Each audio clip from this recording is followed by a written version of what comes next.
دستورنا القرآن وديننا الإسلام أركانه جليلة دعائم الفضيلة وَلَقَدْ يَسَّرْنَا الْقُرْآنَ لِلذِّكْرِ فَهَلْ مِن مُدَّكِرٍ، اور بے شک ہم نے آسان کیا قرآن نصیحت کو، پھر ہے کوئی نصیحت پکڑنے والا؟ Our guide is the Quran, our religion is Islam.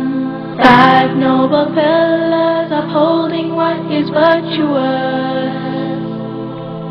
To make the testimony is the base of the faith, and the fast and the prayer, the pilgrimage and charity. اب آ جائیے سورہ نبا پر، اور یہ قرآن کا آخری پارہ ہے نبا۔ نبا کا مطلب ہے خبر، اور اسی سے لفظ ہے نبی کا۔ نبی کہتے ہیں پروفیٹ کو جو پیشگوئیاں کرتا ہے، خبر دیتا ہے۔ اچھا جی، اس سورت کو سمجھنے کے لیے، یہ بھی ایک مکی سورت ہے، 40 آیات ہے۔ اس سورت کو سمجھنے کے لیے 2 بڑے کلیدی الفاظ ہیں، ایک تقین ہے، ایک تعین ہے۔ اچھا اب یہ دیکھ لیجئے، جیسے یہ دائرہ ہے، یہ دائرہ نظر آ رہا ہے، گول آپ کو سرکل نظر آ رہا ہے، اس کے اندر رہنے والے متقین ہیں، اس دائرے سے باہر جانے والے وہ تعین ہے۔ تو کہا گیا ان للمتقین مفازا، اور ان جہنم کانت مرصادا للطاغین مآبا۔ تو اصل میں پوری سورت کے اندر جو تقابل ہے وہ متقین اور تعین کے درمیان۔ اور یہ کون ہے متقین اور تعین؟ اس خاص صورت میں متقین کون ہے، اس خاص صورت میں تعین کون ہے؟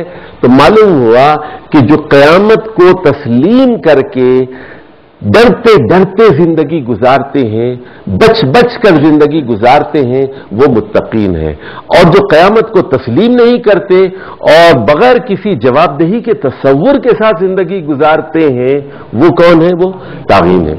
اچھا، اس میں 2-3 باتیں میں ذرا اہم بتانا چاہتا ہوں، ذرا نوٹ کر لیجئے، کتاب میں ہے وہ اس کا اشارہ۔ ایک تو یہ کہ آیت نمبر 3 میں کہا گیا الذی ہم فیہ مختلفون، اس کا جواب آیت نمبر 38 میں دیا گیا کہ ذالک الیوم الحق، یعنی جس دن کے بارے میں اختلاف کیا جا رہا ہے وہ لازماً برپا ہو کر رہے گا، یہ برحق ہے، ہو کر رہے گا۔ دوسری بات یہ سن لیجئے والجبال اوتادا، آیت نمبر 7 میں کہا گیا ہم نے پہاڑوں کو کھوٹوں کی طرح گاڑا ہے۔ یہ جو شامیانہ آسمان کا نظر آ رہا ہے، اس میں پہاڑوں کی حیثیت کیا ہے؟ یہ بہت مضبوط ہے، بہت مضبوط ہے، زمین میں کھوٹوں کی طرح ان کو گاڑا گیا ہے۔ لیکن بتایا گیا جب قیامت برپا ہوگی پھر کیا ہوگا؟ پھر یہ ہوگا کہ آیت نمبر 20 میں کہا گیا وَسُيِّرَتِ الْجِبَالُ فَكَانَتْ سَرَابًا، یہی جو وتد ہیں، کھوٹے ہیں جو زمین میں مضبوطی کے ساتھ گڑے ہوئے پہاڑ ہیں، یہ ہمالیہ، یہ کیٹو، یہ مری کے پہاڑ، یہ ایبٹ آباد کے پہاڑ، یہ جو ہے یہ چلیں گے روئی کے گالوں کی طرح۔ اور پھر دوسری بات یہ سنیے، اس میں یہ کہا گیا وَبَنَيْنَا فَوْقَكُمْ سَبْعًا شِدَادًا، اور تمہارے اوپر 7 مضبوط آسمان بنائے گے۔ 7 آسمان ہے، 7 شدادا، شدادا کا کیا مطلب ہے؟ مضبوط۔ لیکن قیامت کے دن کیا ہوگا؟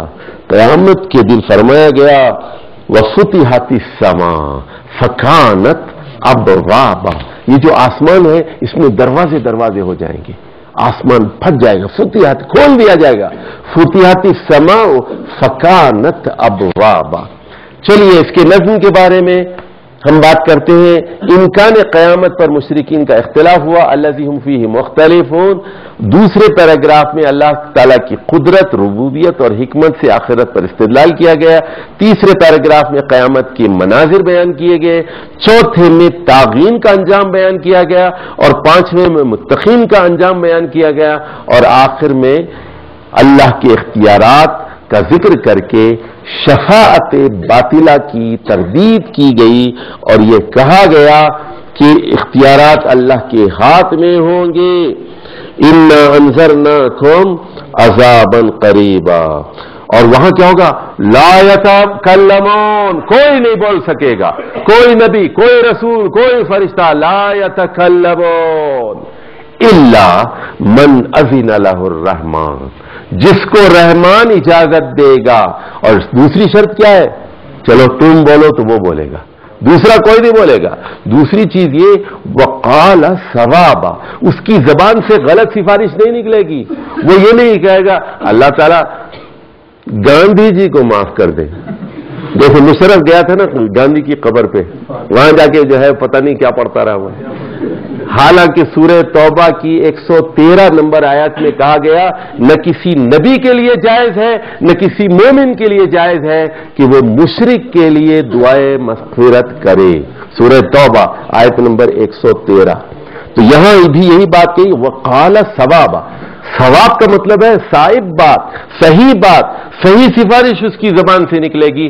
غلط سفارش قیامت کے دن کسی کی زبان سے نکل ہی نہیں پائے گی اور اللہ کی اجازت کے بغیر کوئی نہیں بول سکے گا.